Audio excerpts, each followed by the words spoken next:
So I just did a harvest of willow from my patch for the very first time, and I thought it'd be really fun to document what I learned in the first year of growing willow.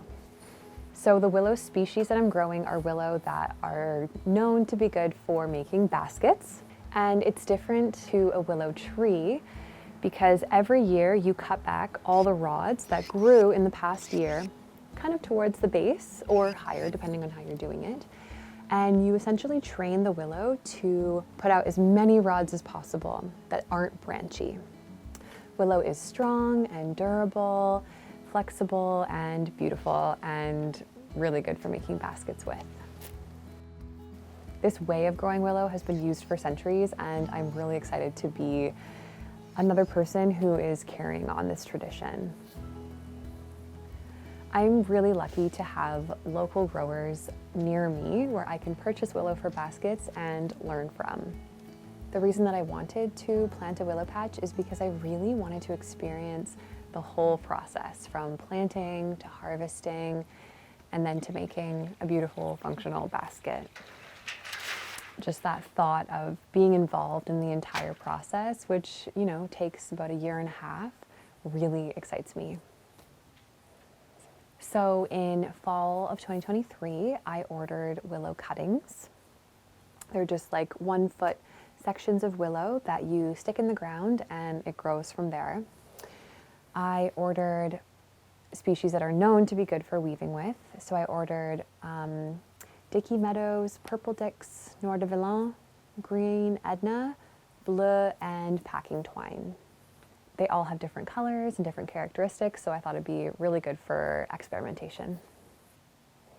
So I don't own land, so I reached out to a friend who had recently turned her hayfield into a food forest and asked if she would like to grow the patch with me, and she was really excited about the idea. So the patch now lines her food forest kind of on the outside, and it's this curving garden bed that they grow in. The cuttings were not cheap at all. They were $2 to $2.50 each. And we had initially agreed to grow 400, but after doing research on all the work that it would take and how long it takes for the patch to get established, we thought, why not just grow 1,000? So it definitely was an investment. The patch takes 3 years for it to be really producing a lot of willow, so that was why we decided to just go big. So those cuttings arrived in the fall, and we were told to plant them right away, but we did not get around to it until about a month later. So we kept the cuttings in the fridge, which is cold and dark, and just made sure to check on them to make sure that they weren't rooting out. In that time, we were preparing the hay field by weed whacking all the hay and all the plants. We laid down 2 lines of irrigation. The hay field is very wet, but it gets really dry in the summer. We then laid down this biodegradable weed suppressant fabric and buried it on either side. From there, we marked out where each plant would go. In the bed, we had 3 rows of willow, and they were all planted 10 centimeters to 12 centimeters apart, and we staggered them. And we planted them species by species so that we could kind of keep track of which one was which. Once those cuttings were planted, it was mostly about waiting. Willow is such a strong and resilient species. Some people refer to it as a pioneer plant because it can grow basically anywhere.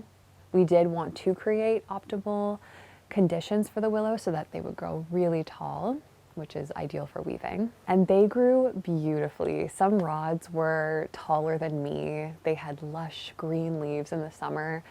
Those leaves started dropping in the fall, and by winter, all the leaves were off, and it got cold enough to where the sap stopped running. And that was when we knew it was the perfect time to start harvesting. For the harvest, I invested in a pair of electric snips to protect my precious hands, and those fared really well. It was really nice to have those, especially for the Noir de Villain, which got super thick. We cut every single rod, even ones that were really small, because we want to train the willow to put out as many shoots as possible. After harvesting, we organize the willow by species into bundles, and once it's a bit more dry, we'll organize it by height, which makes it really nice for weaving. It just kind of pre-organizes it for you. So now the willow's drying, and it is in a covered outdoor space that's a little bit dark, and we're gonna leave it to dry for about 6 months before it's ready for weaving with. Now, I thought it would be interesting to share what I would do differently if I could go back and redo the entire process. So the first thing that I would do differently is spend a bit more time before ordering cuttings, really getting to know what species I like to weave with. Over the time of growing the willow, I learned that I really like using a single species to weave a basket. I like monotones more so than a lot of different colors, typically. And I also would have only planted 2 species that I liked. We found it a little bit hard to keep track of which species was which, and I think I'd rather have more of one species than a whole bunch of different species and small bundles of those. The second thing that I would do differently is to not use biodegradable weed suppressant fabric. At least the one that we got, it was so thin, it ripped very easily if you were walking on the bed. And it probably only suppressed the weeds for like a week before the weeds were poking through. So we did end up having to put wood chips all over the bed, and it took a lot of wood chips to do that. And I just would have used normal plastic weed suppressant. I have heard that you do want to keep the weeds down for the first kind of 2 years. So yeah, it was just a lot more work to weed the patch. And everyone that I know that grows willow around where I am just uses that normal plastic weed suppressant fabric. So other tips that I have are to find people that are growing willow near you and help them with their harvest.